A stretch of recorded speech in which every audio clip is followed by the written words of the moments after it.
안녕하세요. 늦은 밤, 이 시간까지 함께 해주셔서 고맙습니다. 오늘 여러분께 들려드릴 이야기는 제가 직접 겪었던 일입니다. 아직도 믿기 어려운 일이지만 진실은 때로 상상보다 더 기괴하죠. 제 이름은 김미영입니다. 올해 51살이고요. 서울에서 혼자 살고 있어요. 남편과는 3년 전에 이혼했고 아이들은 모두 독립했습니다. 사실 혼자 사는 게 익숙하지 않아요. 밤이 되면 자꾸 누군가 있었으면 하는 생각이 들거든요. 미영아, 또 약 먹는 거 깜빡했지? 이건 제가 거울을 보며 하는 말입니다. 매일 저녁 8시에 먹어야 하는 수면제가 있어요.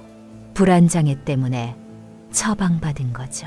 의사 선생님께서는 꾸준히 드시라고 하셨거든요. 우리 아파트는 15층인데 창문으로 보이는 야경이 참 예뻐요. 하지만 요즘 들어 이상한 게 맞은편 건물에서 누군가 저를 지켜보는 것 같은 느낌이 자주 들어요. 신경과민일까요? 여러분도 혹시 그런 적 있으신가요? 엄마, 요즘 어때? 약은 잘 먹고 있어. 큰딸 수진이가 일주일에 한 번씩 전화를 해요. 착한 아이예요. 하지만 제가 걱정을 끼치고 싶지 않아서 항상 괜찮다고 답하죠. 응, 잘 먹고 있어. 걱정하지 마. 거짓말이에요. 사실 약을 먹으면 머리가 멍해져서 가끔 안 먹을 때가 있거든요. 그러면 밤에 잠이 안 와요. 그럴 때면 인터넷을 하거나 책을 읽어요. 어젯밤에도 그랬어요. 약을 안 먹었더니 새벽 2시까지 잠이 안 오더라고요. 그래서 침대에 누워 천장을 보고 있었는데 갑자기 복도에서 발소리가 들렸어요. 똑똑 또 규칙적인 발소리였어요. 처음엔 이웃집 누군가가 늦게 들어오는 소리인 줄 알았어요. 하지만 발소리가 우리 집 문 앞에서 멈췄어요. 그리고는 한참 동안 아무 소리가 없었죠. 가슴이 두근거렸어요. 문구멍으로 밖을 보려고 했지만 무서워서 못하겠더라고요. 결국 그냥 이불을 뒤집어 쓰고 있었어요. 누굴까? 혹시 잘못 온 걸까? 마음속으로 이런저런 생각을 했지만 답은 나오지 않았어요. 그런데 이상한 건 그 일이 있고 나서 계속 신경이 쓰여요. 평소보다 문단속을 더 꼼꼼히 하게 되고 밤에 작은 소리에도 깜짝깜짝 놀라게 돼요. 오늘 아침에 관리사무소에 전화해서 물어봤어요. 어저께 밤에 우리 층에 무슨 일 없었나요? 아니요. 특별한 신고는 없었는데요. 왜 그러세요? 그냥 발소리가 들렸어요. 새로 이사 온 분이 계시거든요. 1503호예요. 혹시 그분이신 것 같아요. 1503호는 우리 집 바로 맞은편이에요. 그동안 비어있던 집이었는데 언제 새 사람이 들어왔을까요? 이상해요. 이삿짐 나르는 소리도 못 들었는데 말이에요. 점심시간에 마트에 갔다 돌아오는 길이었어요. 엘리베이터에서 내리려는데 복도 끝에 어떤 남자분이 서 계시더라고요. 키가 크고 말쪽말쪽한 분이었어요. 흰 가운을 입고 계셨어요. 안녕하세요. 새로 이사 오신 분이신가요? 그분이 먼저 말을 걸어주셨어요. 목소리가 부드럽고 차분했어요. 네. 안녕하세요. 전 1504호에 살고 있어요. 반갑습니다. 저는 1503호 박진우라고 해요. 의사입니다. 의사셨구나 싶어서 안심이 되었어요. 의사분이면 믿을만 하잖아요. 하지만 뭔가 어색한 느낌이 있었어요. 새로 이사 온 분치고는 너무 자연스럽게 이 건물의 분위기에 녹아들어 있는 것 같았거든요. 그날 밤 또 발소리가 들렸어요. 이번에는 더 오랫동안 우리 집 문 앞에 서 있는 것 같았어요. 용기를 내서 문구멍으로 살짝 봤는데 아무도 없었어요. 하지만 분명히 누군가 있었던 것 같은 기운이 남아 있었어요. 여러분, 이상하죠? 분명 발소리는 들렸는데 아무도 없다니요. 혹시 제가 너무 예민해진 걸까요? 아니면 정말로 누군가 우리 집을 지켜보고 있는 걸까요? 내일 박 선생님께 한번 물어봐야겠어요. 의사분이니까 이런 일에 대해 조언을 해주실 수 있을 거예요. 그런데 막상 물어보려니 또 민망하네요. 괜히 이상한 사람으로 보일까 봐요. 오늘은 일단 약을 먹고 일찍 자려고 해요. 푹 자고 나면 기분이 나아질 거예요. 아마도요. 다음 날 아침이었어요. 평소보다 일찍 일어났는데 약을 먹어서 그런지 머리가 조금 무겁더라고요. 커피를 내려 마시고 있는데 초인종이 울렸어요. 누구세요? 안녕하세요. 어제 인사드린 박진호입니다. 아, 맞은편 의사 선생님이시네요. 이렇게 일찍 뭔 일이실까요? 급히 머리를 정리하고 문을 열었어요. 안녕하세요, 선생님. 이렇게 아침 일찍 웬일이세요? 죄송해요. 혹시 어젯밤에 이상한 소리 못 들으셨나요? 제가 새로 이사 와서 아직 적응이 안 되는데 밤에 계속 누군가 복도를 왔다 갔다 하는 소리가 들려서요. 이상해요. 제가 들은 발소리 말씀이신 건가요? 그런데 그 발소리의 주인공이 박 선생님이 아니라면 대체 누가 우리 층을 돌아다니는 걸까요? 아, 저도 어젯밤에 발소리를 들었어요. 처음엔 선생님이신 줄 알았는데. 그래요? 그럼 정말 누군가 다른 사람이 있었나 보네요. 혹시 다른 층분이 잘못 올라오신 건 아닐까요? 박 선생님의 표정이 진지해졌어요. 의사분답게 차분하고 논리적으로 말씀하시더라고요. 그런데 뭔가 어색한 느낌은 여전했어요.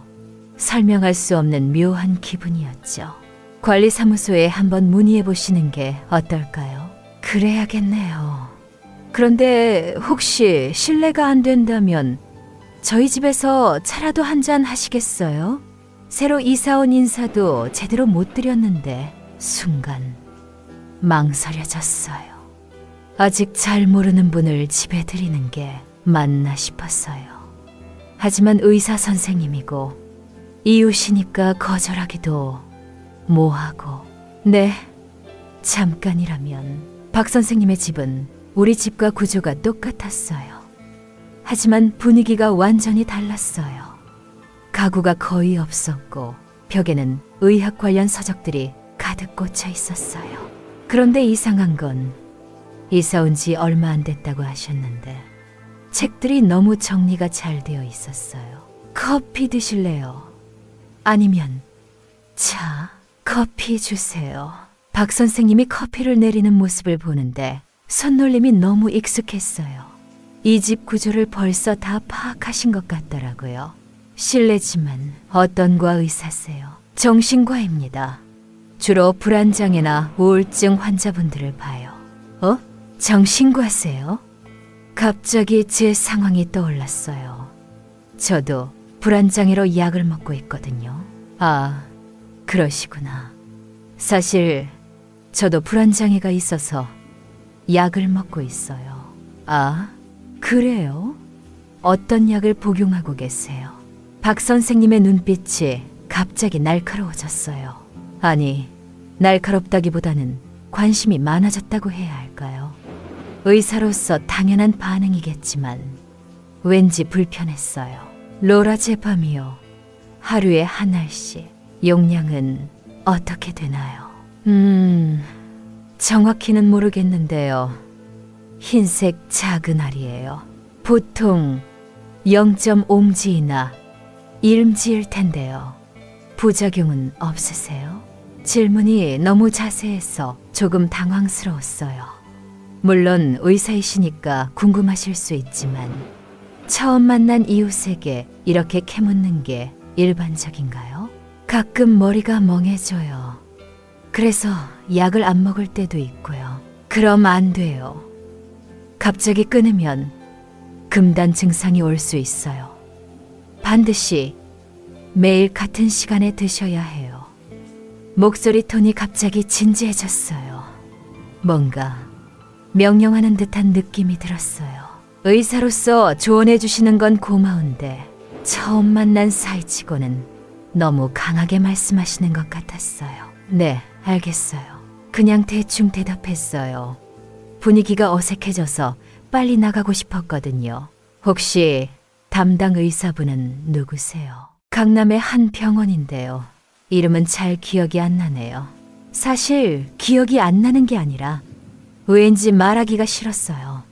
너무 개인적인 질문들을 많이 하시니까 경계심이 들었어요. 그래도 정기 검진은 받으셔야 해요. 약물 조절이 필요할 수도 있거든요. 네, 그래야겠네요. 커피를 다 마시고 일어났어요. 더 이상 있고 싶지 않았어요. 그럼 저는 이만 가봐야겠어요. 커피 잘 마셨습니다. 아, 벌써요? 더 이따 가세요. 아니에요. 할 일이 있었어요. 집으로 돌아와서 문을 닫는데 왠지 모를 불안감이 밀려왔어요. 박 선생님이 나쁜 분은 아닌 것 같은데 뭔가 어색한 느낌이 계속 들었어요. 너무 많은 질문을 하셨고 제 약에 대해 지나치게 관심을 보이셨어요. 여러분도 그런 경험 있으시죠? 누군가와 대화를 나누는데 상대방이 나에 대해 너무 많이 알려고 할 때 드는 그 불편한 기분 말이에요. 그날 오후에 딸 수진이한테 전화했어요. 수진아, 엄마야. 네, 엄마. 무슨 일이세요? 우리 맞은편에 의사 선생님이 새로 이사 오셨는데 정신과 의사래. 아, 그래요? 좋네요. 엄마 약 관련해서 조언도 받을 수 있고. 수진이는 단순하게 생각하더라고요. 저도 처음엔 그랬어요. 하지만 막상 만나보니 뭔가 이상했어요. 그런데 좀 이상해. 뭐가요? 너무 많은 걸 물어봐. 내 약이 뭔지, 담당 의사가 누군지. 의사니까 궁금하신 거 아닐까요? 그럴까요? 정말 단순한 호기심이었을까요? 하지만 그때 박 선생님의 눈빛이 자꾸 생각났어요. 뭔가 계산적이고 차가운 느낌이 있었어. 며칠 후부터 이상한 일들이 계속 생겼어요.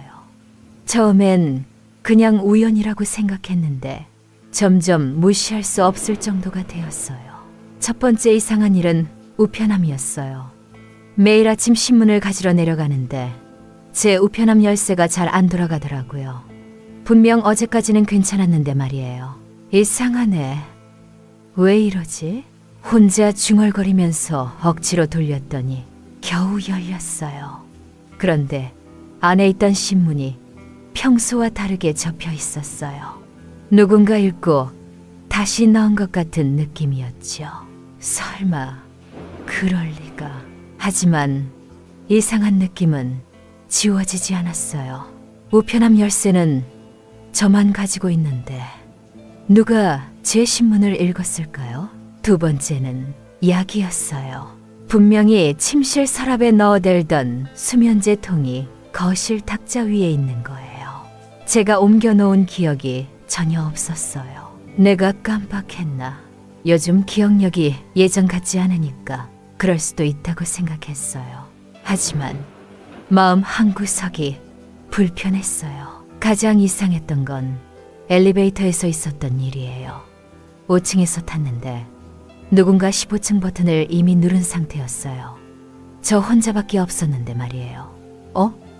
누가 눌렀지? 주변을 둘러봤지만 아무도 없었어요. 그냥 고장인가 싶어서 1층 버튼을 눌렀는데 엘리베이터가 15층에 먼저 멈췄어요.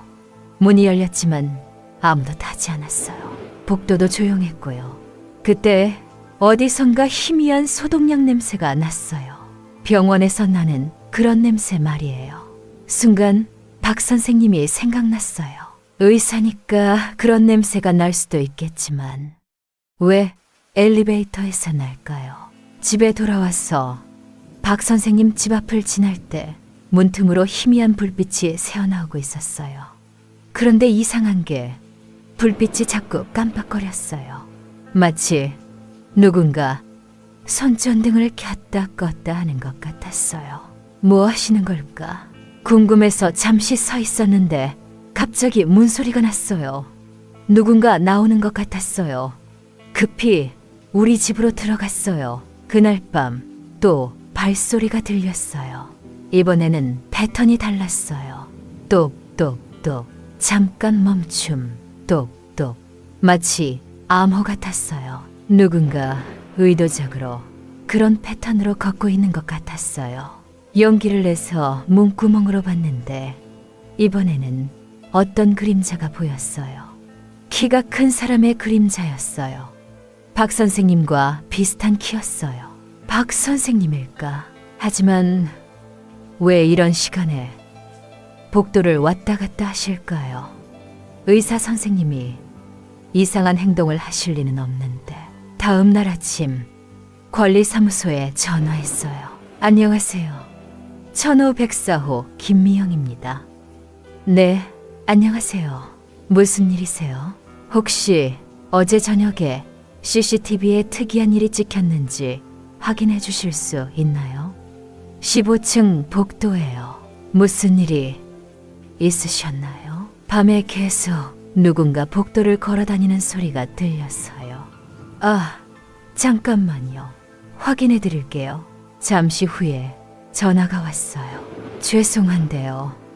어제 저녁 CCTV 영상에는 특이한 게 없었어요. 15층 복도에는 아무도 지나다니지 않았고요. 예, 그럴 리가요. 분명히 발소리가 들렸는데요. 혹시 다른 층 소리가 들린 건 아닐까요? 가끔 그런 경우가 있거든요. 하지만 저는 확신했어요. 분명히 우리 층이었어요. 그리고 그림자도 봤고요. 그럼 혹시 1503호 박진우님은 어제 저녁에 외출하셨나요? 잠깐만요. 출입 기록을 확인해 보겠습니다. 박진우님은 어제 오후 6시에 들어오신 후로 외출 기록이 없네요. 이상해요. 분명히 누군가 복도에 있었는데 CCTV에는 안 찍혔다고 하고 박 선생님도 외출하지 않으셨다고 하고 혹시 CCTV가 고장난 건 아닐까요? 아니에요. 정상 작동하고 있습니다. 다른 층은 다 잘 지키고 있거든요. 전화를 끊고 나서 더 혼란스러워졌어요. 대체 무슨 일이 벌어지고 있는 걸까요? 제가 환청을 듣고 있는 건가요? 점심시간에 마트에서 돌아오는 길이었어요. 엘리베이터에서 내리는데 박 선생님이 복도 끝에 서 계시더라고요. 흰 가운 대신 평상복을 입고 계셨어요. 안녕하세요, 미영 씨. 안녕하세요. 그런데 이상한 건 박 선생님이 제 이름을 부르신 거예요. 분명히 처음 만났을 때는 성함만 말씀드렸는데 언제 이름까지 알게 되셨을까요? 혹시 어젯밤에 이상한 소리 들으셨어요? 박 선생님이 먼저 물어보셨어요. 네, 계속 발소리가 들렸어요. 선생님도 들으셨나요? 네, 저도 들었어요. 그런데 관리사무소에서는 CCTV에 아무것도 안 찍혔다고 하더라고요. 박 선생님도 관리사무소에 문의하셨나 봐요. 그런데 왜 같은 질문을 하실까요? 이미 답을 하시는데. 참 이상하죠? CCTV에 안 찍힐 리가 없는데. 박 선생님의 표정을 자세히 보니까 뭔가 다른 의도가 있는 것 같았어요. 마치 제 반응을 관찰하고 있는 느낌이었어요. 혹시 미영 씨, 요즘 스트레스를 많이 받으세요? 갑자기 이런 질문을 하시니까 당황스러웠어요. 특별히 그런 건 없는데요. 불안장애가 있으시니까 환청이나 환시 같은 증상이 나타날 수도 있어요. 환청이요? 제가 들은 발소리가 환청이라는 말씀이신가요? 여러분, 이상하지 않아요? 분명히 박 선생님도 소리를 들었다고 하셨는데 왜 갑자기 제가 환청을 듣는다고 하실까요? 환청이란요.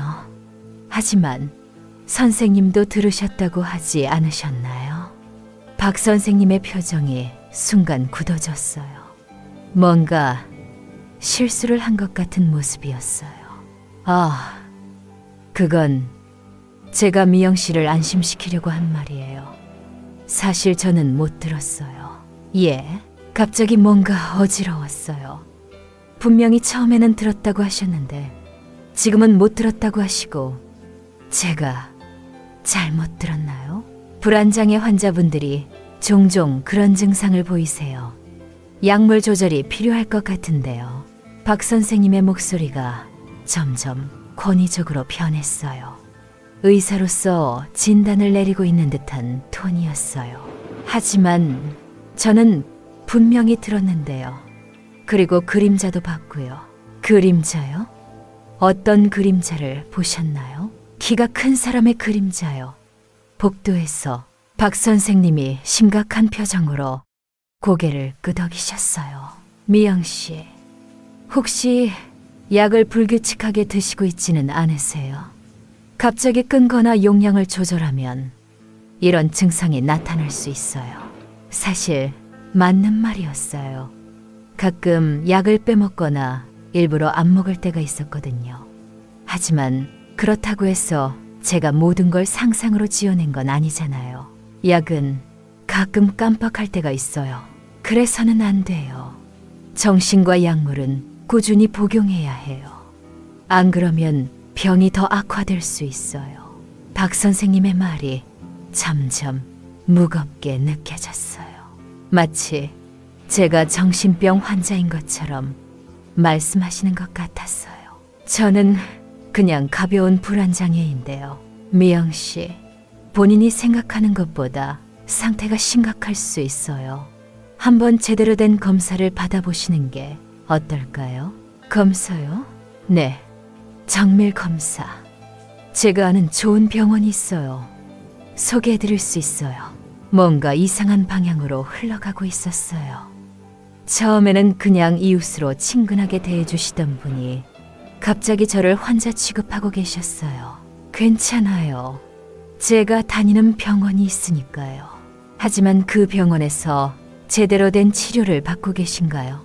증상이 점점 악화되고 있는 것 같은데요. 악화되고 있다뇨. 저는 그저 이상한 소리를 들었을 뿐인데요. 집으로 돌아와서 머릿속이 복잡했어요. 정말 제가 환청을 들은 걸까요? 아니면 박 선생님이 처음에 거짓말을 하신 걸까요? 수진이에게 전화했어요. 수진아, 엄마 좀 이상한가? 갑자기 왜 그런 말씀을 하세요? 요즘 이상한 소리가 들린다고 했잖아. 혹시 엄마가 정신적으로 문제가 있는 건 아닐까? 엄마, 스트레스 받지 마세요. 이사한 의사 선생님이 뭐라고 하셨나요? 환청일 수도 있다고 하셨어. 의사 선생님이 그러셨다면 한번 검진 받아보시는 게 좋을 것 같아요. 딸까지 박 선생님 편을 드니까 제가 정말 이상한 건가 싶었어요. 그날 저녁 약을 먹으려고 하는데 약통이 또 다른 곳에 있었어요. 분명히 침실 서랍에 넣어둔 건데 주방 싱크대 위에 있었어요. 내가 언제 여기에 뒀지? 기억이 전혀 나지 않았어요. 정말 제가 건망증이 심해진 걸까요? 약을 먹고 나서 잠자리에 들었는데 또 발소리가 들렸어요. 이번에는 더 선명했어요. 똑똑똑, 똑똑똑. 규칙적이고 의도적인 소리였어요. 문구멍으로 보려고 했는데 갑자기 복도불이 꺼졌어요. 깜깜해서 아무것도 보이지 않았어요. 하지만 발소리는 계속 들렸어요. 이상해. 복도불이 왜 꺼지지? 평소에는 밤새 켜져 있는데 말이에요. 혹시 정전인가 싶어서 집안 전등을 켜봤는데 우리 집은 멀쩡했어요. 다음 날 아침 관리사무소에 또 전화했어요. 어제 밤에 15층 복도 불이 꺼졌는데요. 그게요. 어젯밤 11시쯤에 1503호에서 복도 전등이 너무 밝다고 민원을 넣으셨더라고요. 그래서 조도를 낮췄어요. 1503호요. 박 선생님이요. 왜 갑자기 복도 불이 밝다고 하셨을까요? 그 시간에 정확히 몇 시에 조절하셨나요? 11시 30분경이었을 거예요. 그 시간이 제가 발소리를 들은 시간과 정확히 일치했어요. 우연의 일치일까요? 점심때쯤 택배가 왔어요. 그런데 택배 기사님이 이상한 말을 하셨어요. 1504호 김미영님 맞으세요? 어제도 같은 택배를 배송했는데 또 주문하셨네요. 예? 어제요? 저는 택배 주문한 적 없는데요. 그럼 이상하네요. 분명히 어제도 같은 약품을 1504호로 배송했는데. 약품이요? 무슨 약품을 누가 제 이름으로 주문한 걸까요? 혹시 어떤 약품이었는지 기억하세요? 정신과 약물이었던 것 같은데요. 정확한 건 기억이 안 나네요. 제 이름으로 누군가 정신과 약물을 주문했다고요? 이상해요. 저는 이미 약이 있는데 왜 새로 주문하겠어요? 혹시 다른 층으로 잘못 배송된 건 아닐까요? 글쎄요. 주소랑 이름이 정확했는데요. 택배를 받고 나서 더욱 혼란스러웠어요. 누군가 제 이름으로 약을 주문하고 있다는 뜻인가요? 아니면 정말 제가 주문했는데 기억을 못하는 건가요? 여러분, 정말 이상하지 않아요? 처음에는 단순한 발소리였는데 점점 더 복잡하고 이해할 수 없는 일들이 벌어지고 있어요. 제가 정말 정신적으로 문제가 있는 걸까요? 아니면 누군가 의도적으로 저를 혼란스럽게 만들고 있는 걸까요? 그날 밤부터 본격적으로 조사를 시작했어요. 뭔가 잘못되었다는 확신이 들었거든요. 제가 미쳐가는 게 아니라 누군가 저를 미치게 만들려고 하고 있는 것 같았어요. 먼저 택배 기록을 확인해 봤어요. 온라인 쇼핑몰 계정에 들어가서 주문 내역을 살펴보니 정말로 제가 기억하지 못하는 주문들이 있었어요.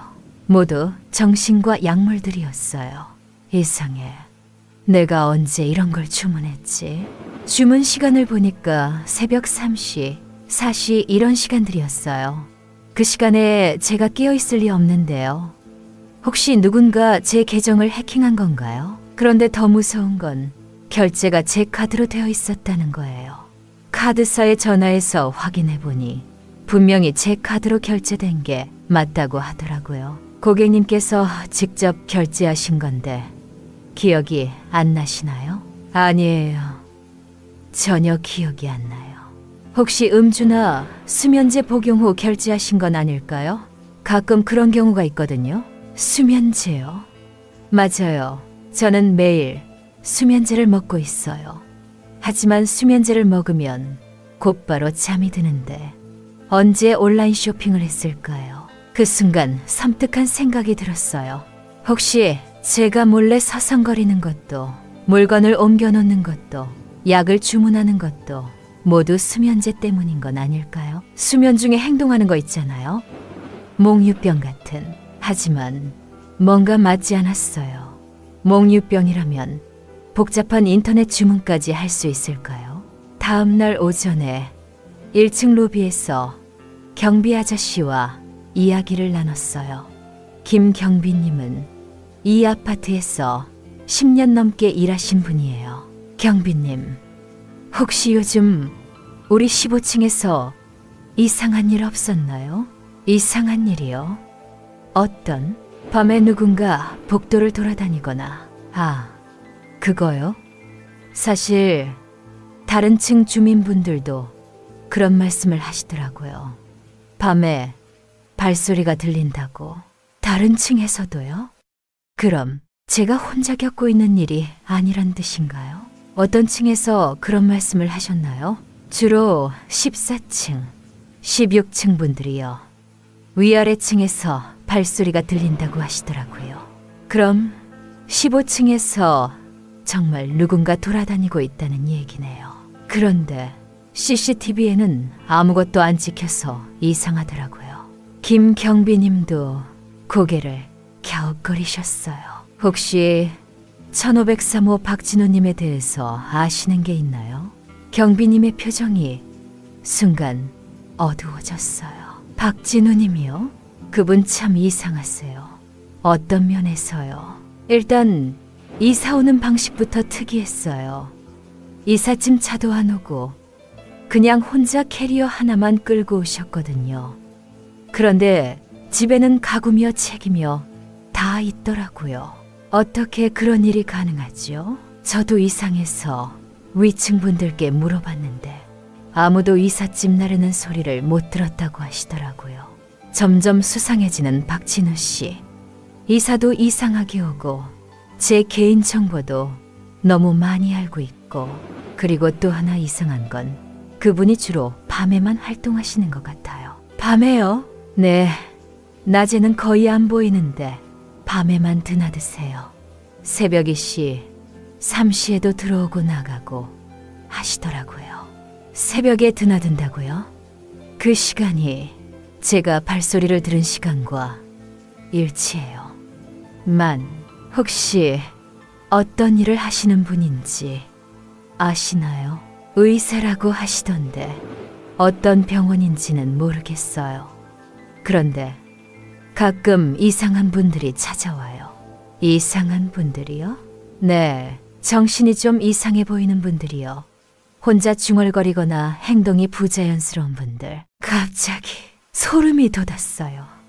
정신과 의사라고 하니까 환자들이 찾아올 수도 있겠지만 집에서 진료를 하는 게 일반적인가요? 그런 분들이 언제쯤 오시나요? 주로 밤에 와서 새벽에 나가세요. 그런데 이상한 게 들어갈 때와 나올 때 모습이 달라요. 어떻게 다른데요? 들어갈 때는 멀쩡해 보이는데 나올 때는 정신이 없어 보여요. 비틀거리기도 하고 이상해요.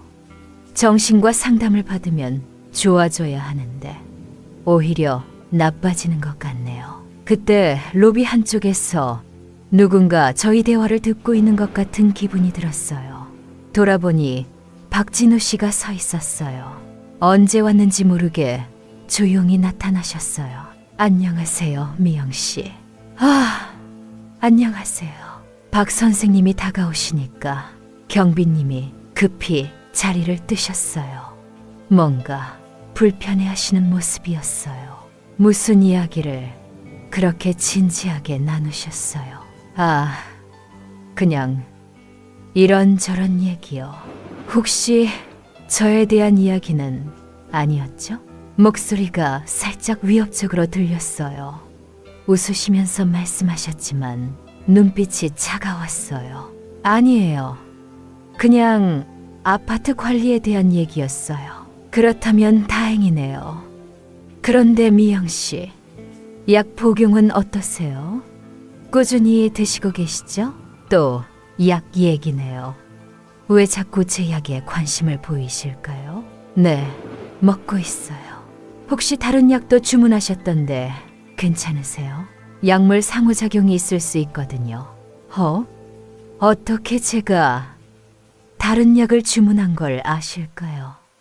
설마 택배 기사님한테 들으신 건가요? 여러분, 점점 확신이 서는 것 같아요. 박진우라는 사람이 뭔가 숨기고 있다는 것 말이에요. 어떻게 제가 주문한 걸 아세요? 박 선생님의 얼굴에 순간 당황한 기색이 스쳤어요. 하지만 곧 자연스러운 미소를 지으셨어요. 택배 기사님이 잘못 배송해서 저희 집에 놓고 가신 적이 있어요. 그래서 알게 됐죠. 그럴 수도 있겠네요. 하지만 뭔가 석연치 않았어요. 택배 기사님은 분명히 정확한 주소로 배송했다고 하셨는데요. 아, 그랬군요. 번거로우셨겠어요. 괜찮아요. 그런데 미영 씨, 혹시 요즘 기억력에 문제가 있으시지는 않나요? 약을 주문한 것도 기억 안 나시고 또 시작이네요. 자꾸 제가 정신적으로 문제가 있다는 식으로 몰아가시려고 해요. 특별히 그런 건 없어요. 하지만 수면제를 드시면서 다른 약까지 주문하시면 위험할 수 있어요. 한번 제대로 된 검진을 받아보시는 게 좋겠어요. 제가 다니는 병원이 있다고 했잖아요. 하지만 증상이 계속 악화되고 있잖아요. 환청의 기억장애까지. 환청이라고 단정하시네요. 아직 확실하지도 않은데 말이에요. 그때 엘리베이터에서 한 여성분이 내려오셨어요. 처음 보는 분이었는데 표정이 매우 어두우셨어요. 눈이 초점이 없는 것 같았고 걸음걸이도 부자연스러웠어요. 안녕하세요, 정은 씨. 박 선생님이 그분께 인사를 하셨어요. 아는 분인가 봐요. 안녕하세요, 선생님. 정은 씨라는 분이 대답하셨는데 목소리가 이상했어요. 감정이 전혀 없는 목소리였어요. 마치 로봇 같았어요. 오늘 상담은 어땠어요? 좋았어요. 많이 나아진 것 같아요. 하지만 얼굴 표정은 전혀 나아진 것 같지 않았어요. 오히려 더 무기력해 보였어요. 정은 씨가 지나간 후 박 선생님이 저를 다시 보셨어요. 환자분이세요? 네. 우울증으로 상담받고 계시는 분이에요. 많이 호전되고 있어요. 하지만 제가 본 정은 씨는 전혀 호전된 것 같지 않았어요. 오히려 더 심각해 보였거든요. 집에서 상담하시는 거예요? 때때로요. 병원에 오기 어려운 분들은 집에서 상담하기도 해요. 그게 일반적인 치료 방법인가요? 정신과 의사가 집에서 환자를 보는 게 흔한 일인가요? 집에 돌아와서 계속 생각했어요. 뭔가 이상한 점들이 너무 많았어요. 박 선생님의 행동, 정은 씨의 모습, 그리고 제가 겪고 있는 이상한 일들. 저녁에 수진이에게 전화했어요. 수진아, 엄마가 좀 이상한 질문을 해도 되겠니? 네. 뭐든지 물어보세요. 정신과 의사가 집에서 환자를 보는 게 일반적이야? 집에서요? 아니에요. 보통은 병원에서 하죠. 왜 그런 걸 물어보세요? 우리 이웃 의사 선생님이 집에서 환자를 본다고 하셔서. 그건 좀 이상하네요. 정신과 치료는 보통 병원의 전문 시설에서 해야 하거든요. 역시 이상한 거였어요. 박 선생님이 거짓말을 하고 있는 건가요? 그리고 엄마, 혹시 그 선생님 의사 면허증 보신 적 있어요? 의사 면허증이요?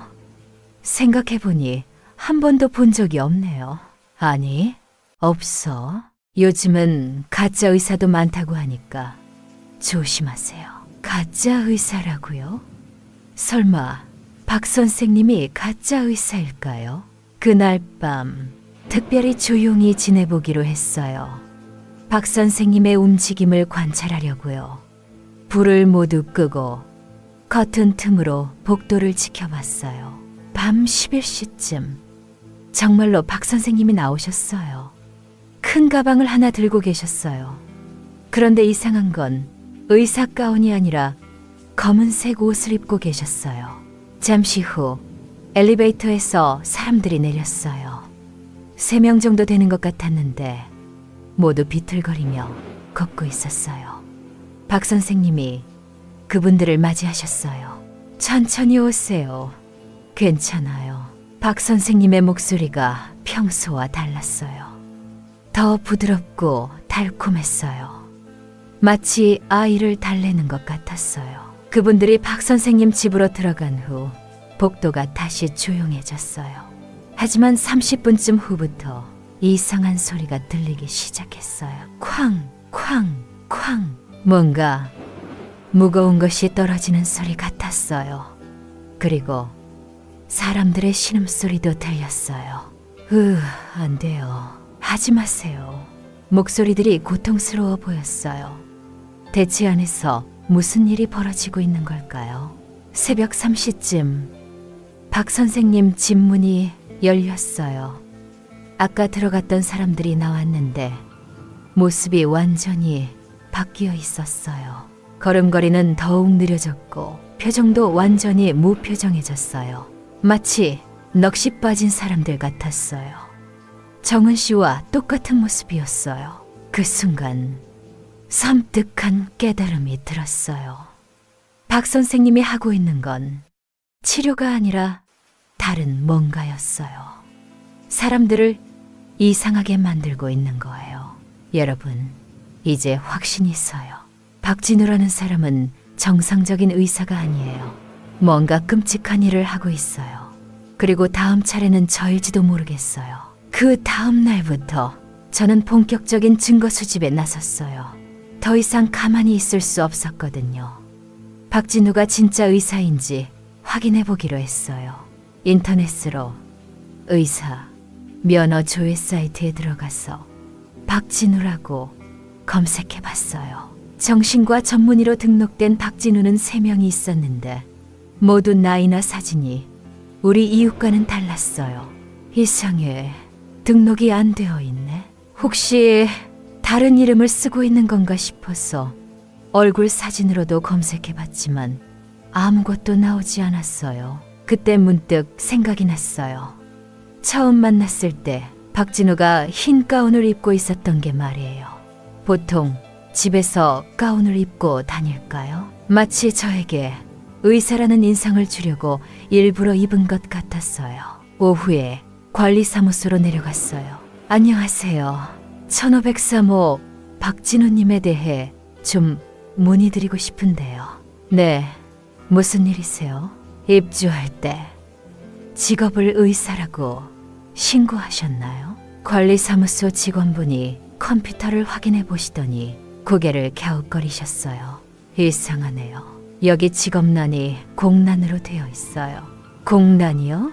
네. 그리고 보증금도 현금으로 일시불 납부하셨더라고요. 요즘 보기 드문 일이죠. 현금 일시불이라고요?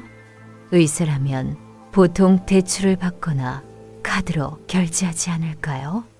왜 굳이 현금으로 한꺼번에 낼까요?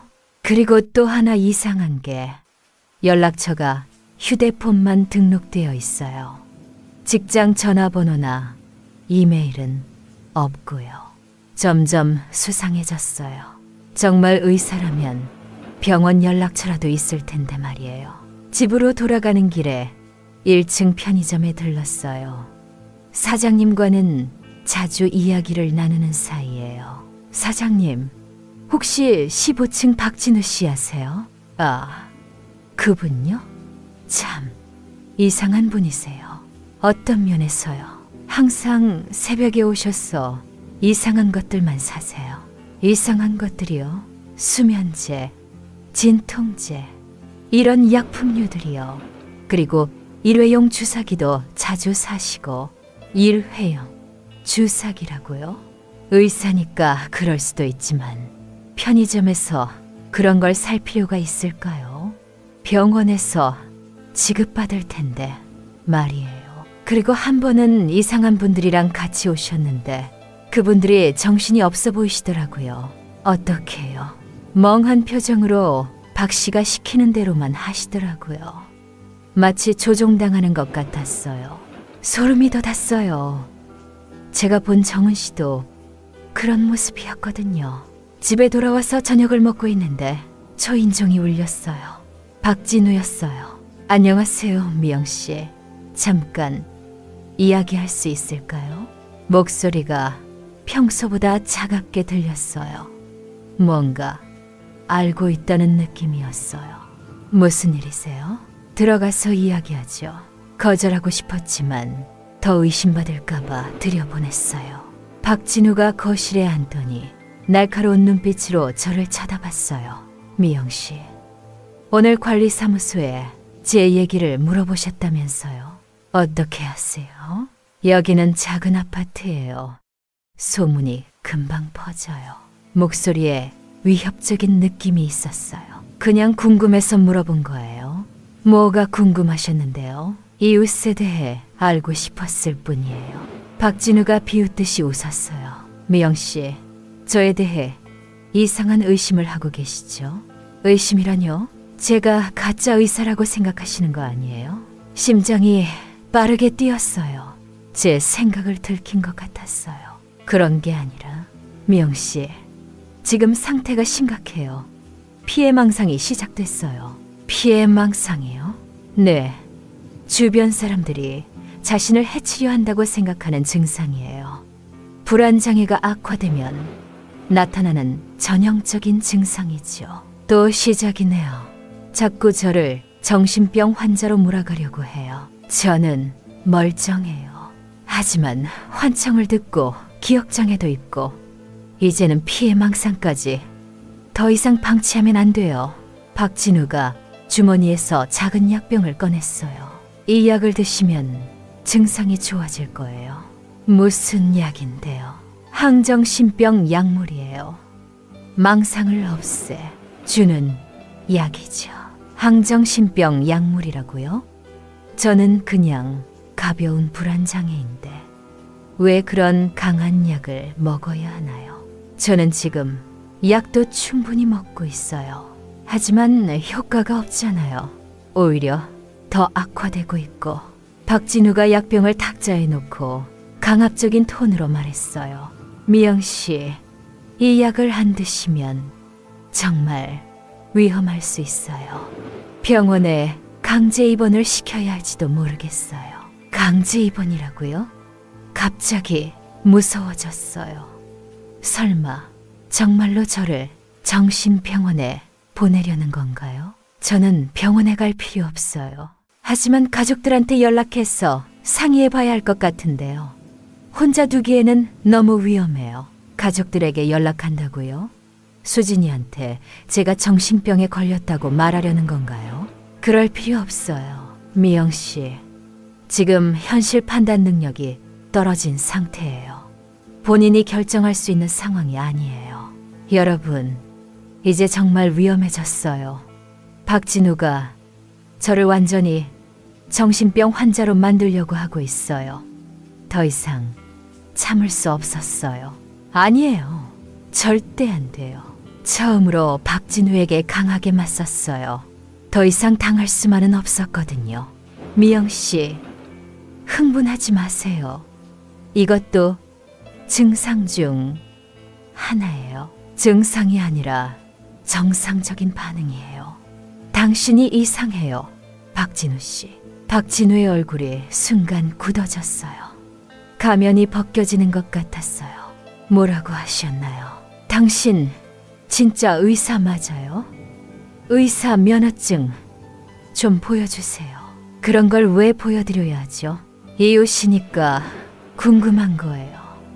혹시 보여줄 수 없는 이유가 있나요? 박진우가 일어섰어요. 키가 커서 위협적으로 느껴졌어요. 미영 씨, 지금 상태로는 대화가 안 되겠네요. 일단 진정제를 놓겠습니다. 진정제요? 누가 허락했나요? 의사인 제가 필요하다고 판단했으니까요. 박진우가 주머니에서 주사기를 꺼냈어요. 이미 준비해온 거였어요. 안 돼요. 저리 가세요. 급히 부엌으로 뛰어갔어요. 뭔가 방어할 도구가 필요했어요. 과도를 집어들었어요. 미영 씨, 위험한 행동하지 마세요. 상태가 더 악화될 수 있어요. 가까이 오지 마세요. 나가세요. 박진우가 천천히 다가왔어요. 전혀 무서워하지 않는 표정이었어요. 마치 이런 상황에 익숙한 것 같았어요. 칼을 내려놓으세요. 다칠 수 있어요. 당신이 나가면 내려놓을게요. 그때 갑자기 현관문이 열렸어요. 누군가 들어오고 있었어요. 박진우가 뒤돌아봤는데 그 틈에 저는 베란다로 뛰어갔어요. 도와주세요. 누구든지 도와주세요. 큰 소리로 외쳤어요. 15층이지만 누군가 들을 수도 있잖아요. 미영 씨, 그만하세요. 이웃들한테 민폐예요. 박진우가 베란다까지 따라왔어요. 그런데 표정이 조금 다르더라고요. 급해 보였어요. 왜 급해하세요? 혹시 들키면 안 되는 일을 하고 있는 건가요? 무슨 말씀이세요? 밤마다 이상한 사람들이 당신 집에 오잖아요. 들어갈 때와 나올 때 모습이 다르고 박진우의 얼굴이 창백해졌어요. 들킨 걸 알았나 봐요. 그건. 그리고 당신 진짜 의사도 아니잖아요. 면허 조회해봤는데 없더라고요. 누가 그런 말을? 제가 직접 확인했어요. 박진우라는 정신과 의사는 없어요. 이때 복도에서 발소리가 들렸어요. 누군가 계단을 올라오고 있었어요. 박진우가 더욱 초조해했어요. 미영 씨, 일단 안으로 들어가서 이야기해요. 싫어요. 여기서 말해요. 당신 정체가 뭐예요? 그때 현관문이 또 열렸어요. 이번에는 익숙한 목소리가 들렸어요. 엄마 어디 계세요? 수진이었어요. 딸이 왔어요. 수진아, 여기 있어. 베란다에서 외쳤어요. 수진이가 급히 달려왔어요. 엄마, 무슨 일이에요? 왜 이러고 계세요? 수진아, 이 사람 조심해. 가짜 의사야. 박진우가 급히 말했어요. 따님이시군요. 어머님 상태가 많이 심각해요. 피해망상이 심해서 저를 가짜 의사라고 하시네요. 예? 어머님이요. 수진이가 저를 걱정스럽게 봤어요. 박진우의 말을 믿는 것 같았어요. 수진아, 내 말 들어봐. 이 사람이 이상해. 밤마다 이상한 사람들이 와서. 엄마, 진정하세요. 선생님 어머님이 원래 이러셨나요? 아니에요. 최근에 갑자기 심해졌어요. 약물 조절이 필요할 것 같아요. 박진우가 의사인 척하면서 수진이를 설득하고 있었어요. 혹시 입원이 필요한가요? 그럴 수도 있겠네요. 혼자 두기에는 위험해 보여요. 안 돼요. 수진이까지 속고 있었어요. 박진우의 말을 믿고 있었어요. 수진아, 제발 내 말 좀 들어봐. 이 사람 의사 아니야. 면허증도 없어. 엄마, 왜 그런 말씀을 하세요? 선생님이 의사가 아니실 리가 없잖아요. 정말이야. 확인해봐.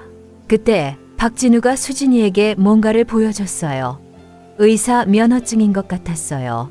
이게 제 면허증이에요. 어머님이 착각하고 계시는 거예요. 그렇군요. 죄송해요. 수진이가 박진우에게 사과했어요. 하지만 뭔가 이상했어요. 분명히 인터넷에서는 찾을 수 없었는데 어떻게 면허증이 있을까요? 수진아, 그거 가짜일 수도 있어. 요즘 위조하기 쉽다고 하잖아. 엄마, 그만해요. 선생님께 실례해요. 딸까지 박진우 편을 들고 있었어요. 이제 정말 절망적이었어요. 박진우가 다시 주사기를 꺼냈어요. 일단 진정제를 놓고 병원으로 모시는 게 좋겠어요. 네, 그렇게 해주세요. 수진이가 동의했어요. 이제 정말 끝인가 싶었어요. 하지만 그때 갑자기 복도에서 큰 소리가 들렸어요. 경찰입니다. 문 열어주세요. 경찰이요. 누가 신고한 걸까요? 박진우의 얼굴이 완전히 하얗게 변했어요. 이제야 진짜 표정이 나왔어요. 여러분, 드디어 반전이 시작됐어요. 경찰입니다. 박진우 씨, 문 열어주세요. 박진우가 급히 주사기를 주머니에 넣었어요. 손이 떨리고 있었어요. 이제야 진짜 모습이 드러났네요. 수진아, 봤지? 경찰이 왜 왔을까? 딸 수진이도 상황이 이상하다는 걸 깨달은 것 같았어요. 박진우를 의심스럽게 쳐다봤어요. 선생님, 경찰이 왜 오신 거예요? 그건 아마 소음 신고 때문일 거예요. 하지만 목소리가 떨리고 있었어요. 거짓말하고 있다는 게 뻔히 보였어요. 문을 열자 2명의 경찰관이 들어왔어요. 중년의 남성 경찰관과 젊은 여성 경찰관이었어요. 박진우 씨 맞으신가요? 네. 그런데 무슨 일이신지. 신고가 들어왔습니다. 무면허 의료행위 및 사기 혐의로요. 무면허 의료행위라고요? 제가 맞았어요. 박진우는 정말 가짜 의사였어요. 수진이가 깜짝 놀라며 박진우를 봤어요. 선생님, 이게 무슨 말이에요? 박진우가 급히 변명했어요. 오해입니다. 저는 정식 의사예요. 면허증도 있고요. 남성 경찰관이 차분하게 말했어요. 면허증 좀 보여주시겠어요? 박진우가 주머니에서 면허증을 꺼냈는데 경찰관이 자세히 살펴보더니 고개를 저었어요. 이거 위조된 거네요. 용지부터 다릅니다. 위조요? 그럴 리가.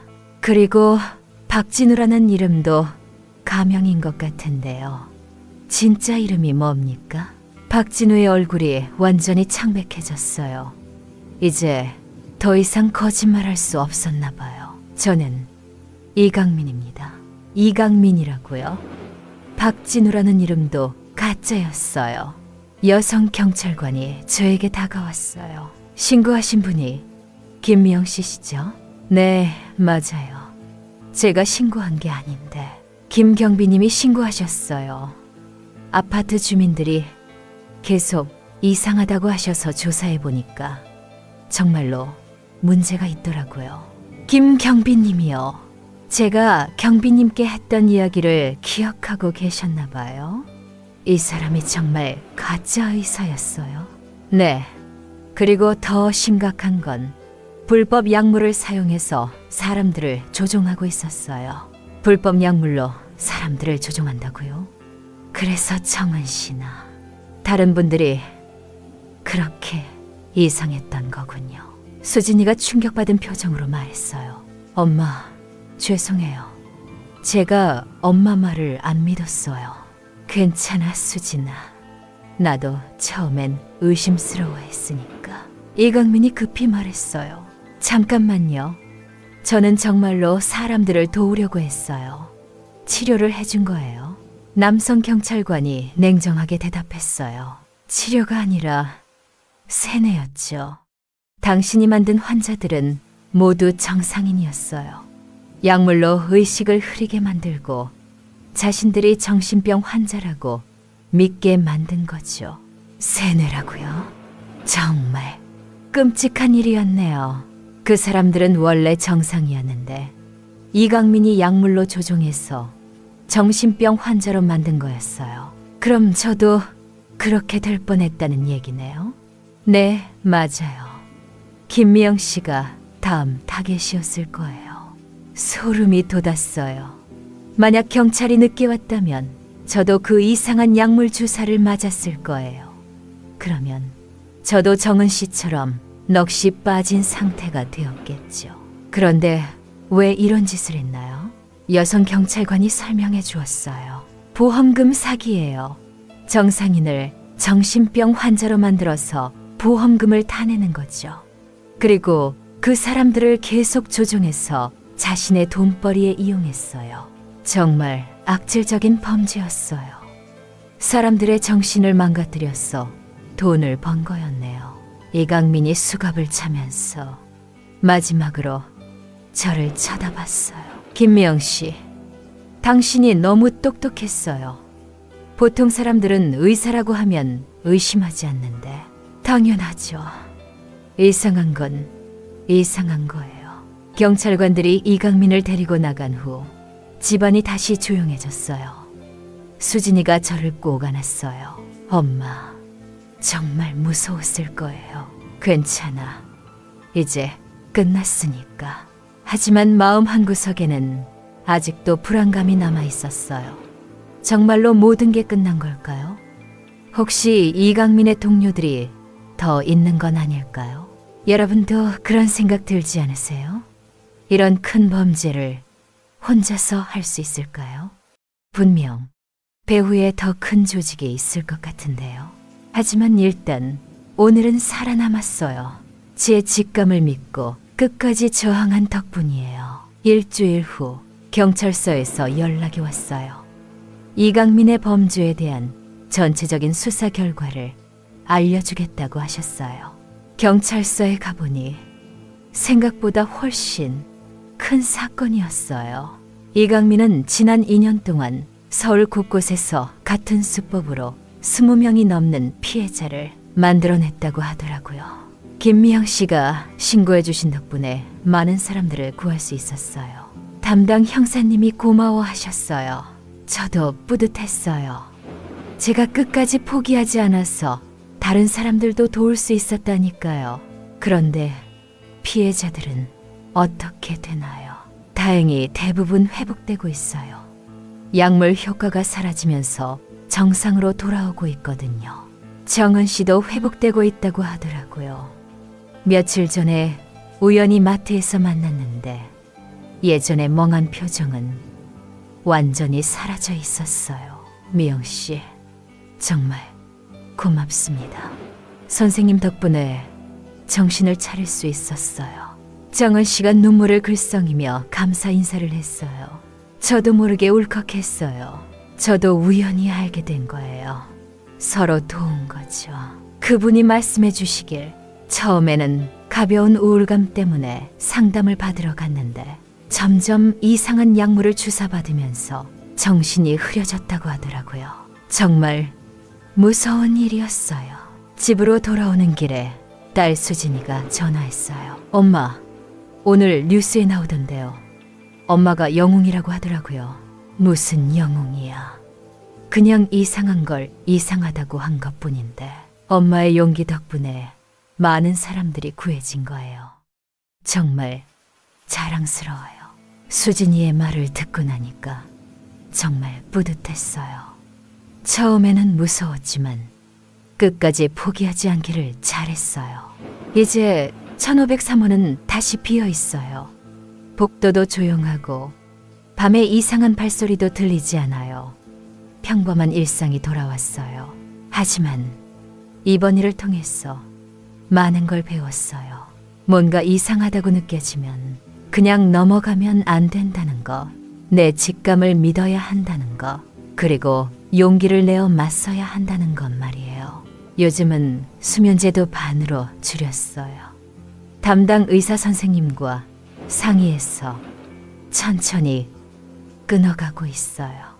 불안감도 예전보다 많이 줄어들었어요. 아마 이번 일을 해결하면서 자신감이 생긴 것 같아. 새로운 이웃도 이사 왔어요. 젊은 부부인데 정말 평범하고 좋은 분들이에요. 아기도 있어서 가끔 웃음소리가 들려요. 그 소리가 참 좋아요. 여러분, 긴 이야기 끝까지 들어주셔서 정말 고맙습니다.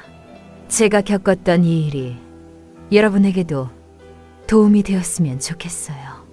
뭔가 이상하다고 느껴지면 무시하지 마세요. 여러분의 직감이 옳을 수도 있으니까요. 그리고 혼자 살고 계신 분들, 외롭다고 해서 아무나 믿으면 안 돼요.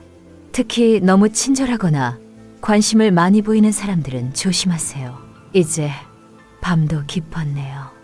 여러분도 편안한 밤 되시고 좋은 꿈 꾸세요. 내일은 더 좋은 하루가 될 거예요. 안녕히 주무세요.